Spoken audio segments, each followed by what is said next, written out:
Shalom everyone, this is Rabbi Yonatan here in the kitchen of Kilat Nitzan here in Melbourne, Australia. Excuse me while I pour myself a glass of water.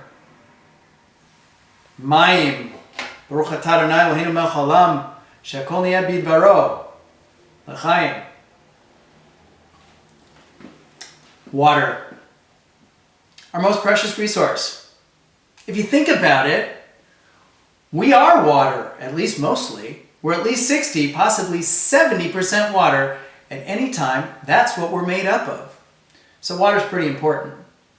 And who is associated with water in the Torah?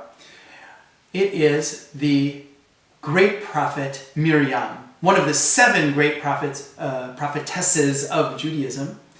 And she's associated with water. In fact, her name, Miriam, contains 2 words that have to do with water. Mayim, mem yud mem, and also yam, the sea.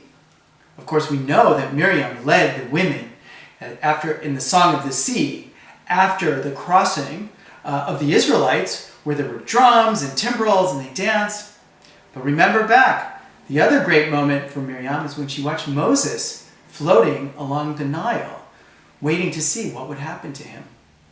And even in the end of her life, which we read about this week, in this week's Parsha, Chukat, where Miriam dies, the first thing that happens afterwards is that the people complain about mayim, about water. And the Midrash, the legend, tells us that because Miriam was no longer there, the magic well that always sprang up wherever the Israelites were encamped disappeared suddenly with her death. And there was no water, so the people were, of course, very upset. And of course, this is also a symbol of the life which Miriam, the great prophet, brought to the people of Israel. So they say not to say l'chaim on mayim, because it's not wine, which is, of course, but you know, water is life.